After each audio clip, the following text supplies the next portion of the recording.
Here is every BloonsTuber's biggest video. Up first we have Tewtiy, whose top video is how he beat round 999. I was expecting him to just fill the screen full of monkeys, but it was actually a very well written story of him trying to figure out how to deal enough damage to pop the fortified bads before they reach the end of the track.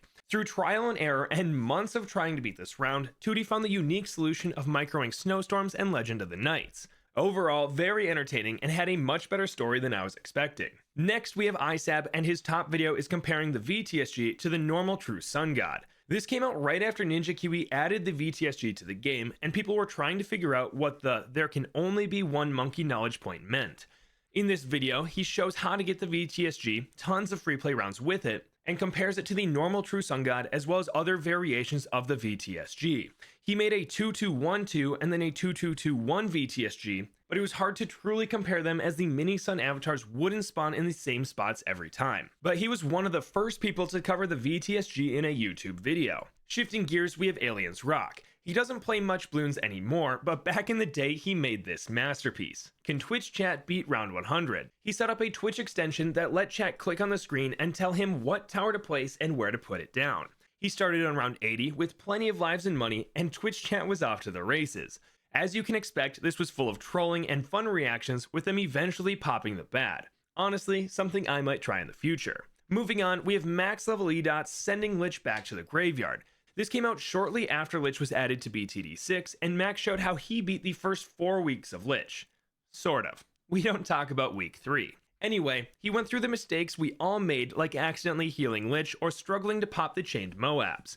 Making jokes the entire time, Max was finally able to beat the 4th Lich event with only a little bit of help from YouTube. Next up, we have Punchy's epic farming tutorial. In it, he got $3.8 million by round 40, which is slightly more than normal. He managed to do this by permanently stalling every round with a support Chinook, which let him use its ability 3 times per round, making way too much money for how cheap it is. He continued buying Chinooks, which let him snowball incredibly hard, and he had a screen full of helis in the 30s, making hundreds of thousands of dollars per round. This was patched very quick, but before that was done, I used this to get an Apex Plasma Master for a Tier 1 Vortex event. On to Alukian, whose biggest BTD6 video is "Can you beat chimps with only spike factories?" He actually flew through the early game and didn't really struggle until the 70s, but most of his issues here could be solved with spike storms. And once he got the permaspike upgrade on 78, he was pretty much set until the 90s, but that is when the carpet of spikes took over, dealing tons and tons of damage each round. But round 98 is a different monster. It has so many Bloons that even on a long map like 4 circles, Alukian needed more time to beat it. So he switched his focus over to logs, and the permaspectry was just able to hold on and tank the end of the round. The funny thing was that rounds 99 and 100 were much easier for this setup, so Alukian was able to coast through the end of the challenge. Speaking of a nice challenge, Mac'n'Rule's biggest video is how far you can get in BTD6. The first thing he did was farm a ton and get each Paragon to degree 76, which was the highest you could get at this time without Geraldo. Next, Mac'N ultra boosted a ton of tier 1 monkeys and then placed down 16 damage sun temples, a VTSG, and 2 support temples. Some of them were made on water and others on land, it just depended on how much space he had. Using a few clever bugs and way too much planning, Mac'N was able to fill the screen with an absurd amount of monkeys and tech bots. Over the course of about 4 months, he managed to get to around 609, but then something terrible happened. His game crashed and the save was unloadable. So even though he could have gone much farther, this was the end of the run and he set a new world record. Moving on, we have SJB, the OG BloonsTuber. Here, he let his community vote on what the worst tower of each category is and attempted to beat chimps with them.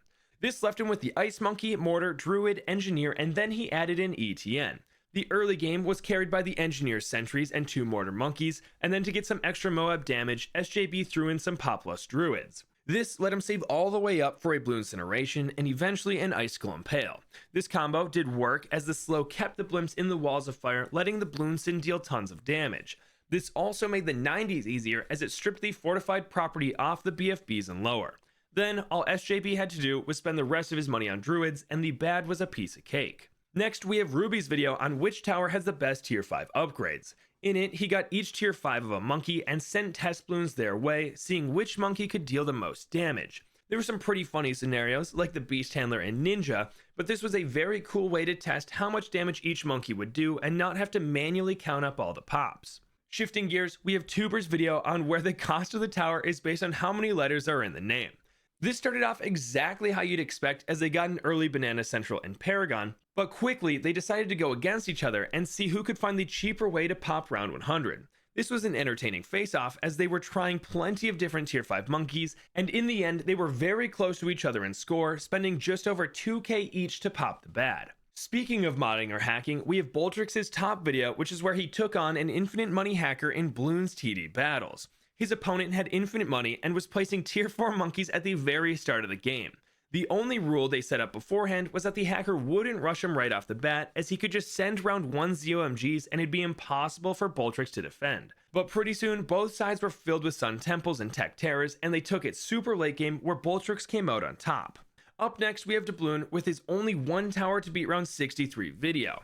In it, he took on 3 difficult custom challenges. The first was to beat round 100 in Underground with only $100,000 and the Mad was not allowed. The second was to beat round 63 with only 1 tower and 12 grand. And the final one was to beat round 77, but there were a ton of restrictions. This last one was my favorite as the super glue was a part of the solution, and who doesn't like glue gunners? On to Chom's biggest video, where he explains the difference between Bloons TD 6 Plus and normal BTD 6.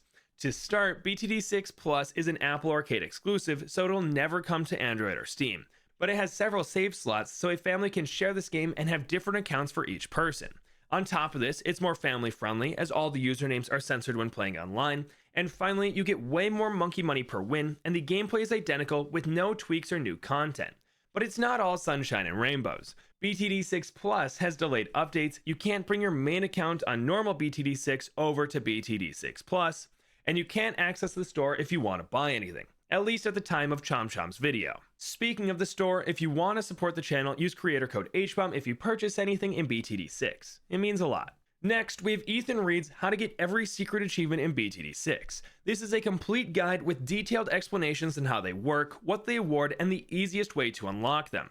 There's not much more to add to this, but Ethan did a great job in covering all these achievements. Another quick one is H2K's How to Install Mods on BTD 6. While outdated now, it showed what to download, how to find your BTD 6 folder, how to install mods, and how to avoid getting put into the hacker pool. Then he covers how to go from your modded version back to vanilla. Switching gears, we're moving over to Battles 1, with Asian Sensation's biggest video being when he entered a Battles tournament. There were over 20 players in this, and it was a controlled random draw. You enter in a command, and you'd receive a random map and strategy that both players had to follow. This was a part of pool play, so we played someone named Checkmate 3 times and was able to 3-0 him, with the last game being incredibly tight and a back and forth affair. I honestly didn't know who was going to win until the very end. Sticking with battles, we have Ryan Mihalik's How Powerful is the Anti-Bloon in Battles 2. Here, he played on a very long map, Docks, and ran Hbomb Super Dartling Village. He purposely went late game as he wanted to get that tier 5 Super Monkey, managing to get it on round 38. Then he proceeded to fill the map with more supers, villages, and Dartling Gunners, but this game ended in a draw as both players defended through round 50 without leaking anything. And finally, we have Ultra Jason's video about Lead Bloon Logic. He showed just about every monkey failing to pop a lead bloon, even some tier 5 monkeys like a Bez or Carpeta Spikes. And he ended the video with a single cleansing foam being laid on the track and breaking the lead layer down to 2 blacks. Honestly, a hilarious video. But that was every BloonsTuber's biggest video. If you enjoyed this recap, click the like button down below so I know to make more of them in the future.